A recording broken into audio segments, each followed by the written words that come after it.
A simple example in 2D equilibrium. First part would be in step 1. We need to draw the free body diagram for this structure. So free body diagram meaning that if you look at the diagram here, we have a bar. So the bar itself will be the diagram. We need to draw a diagram for it. So any ground reaction, external forces, they need to be replaced either or has to be considered. Right? In this case, I have, if you read the problem, is 180 kilogram uniform boom. So because it's a boom and it's uniform, the center for mass would be the middle of it, and then it's 180 kilogram. So I need to remember that here I have 180 kilogram times 9.81. It will make 1766 Newton. Right? This is the weight of the boom. Now at the end of it I have 320 kilograms. So down here I have a force 320 kilogram, which is the weight of this block. So 320 times 9.81, this will make into 3139 Newton.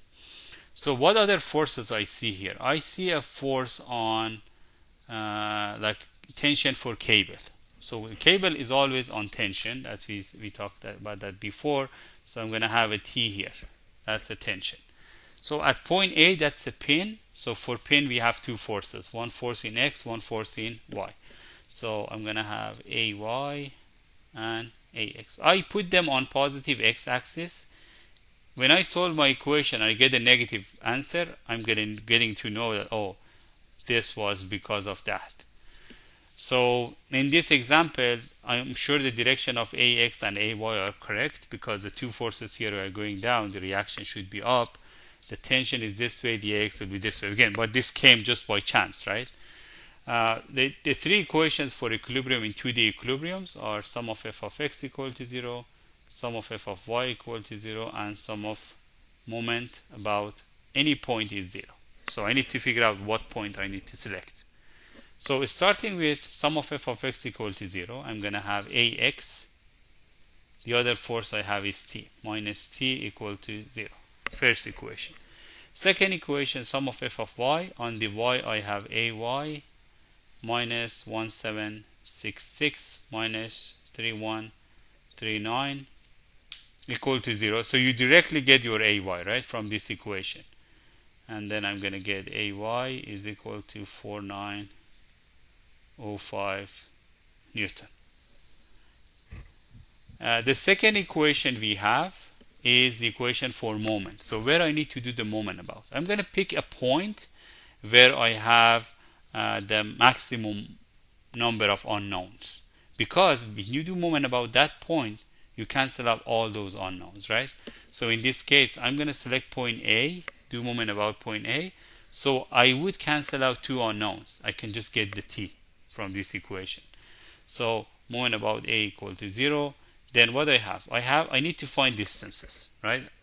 The T is in X. I need to find the distance in Y from here to here. And then for every force I have, I need to find the perpendicular distance. Same thing with this. With this force 1766, I need to find the perpendicular distance here. And for the last one, I need to find this distance. So we can use trigonometry to find the distance. If you look at here, I have a right triangle. The hypotenuse is 2. So down here, the side down, this will be 2 cosine 30. Remember, 30, and this side is adjacent to 30, right? And the other one will be 2 sine 30. And for the longer side, from here to here, again, for that one triangle is the hypotenuse is 4.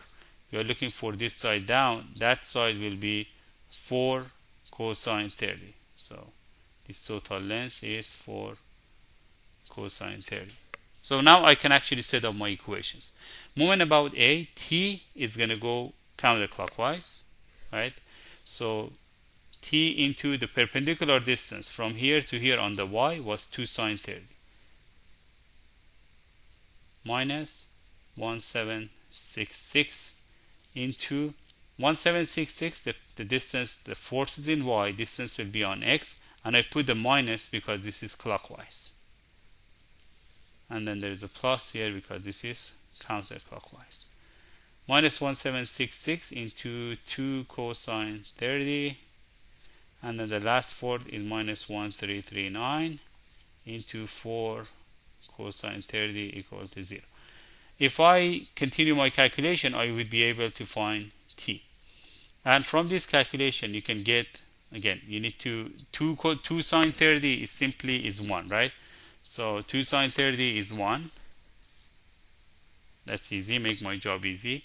So I can say t is equal to, these two both are negative. You can bring them to the other side.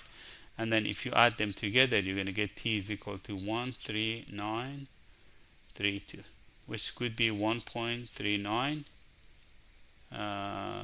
would be 13.9. 13.9 kilonewton. And this was Newton. So you already have the t. From this equation here, you can get ax is equal to t and is equal to 13.9 kilonewton. Again, in this problem, the problem was very simple, right? You only have like ax, ay, and t.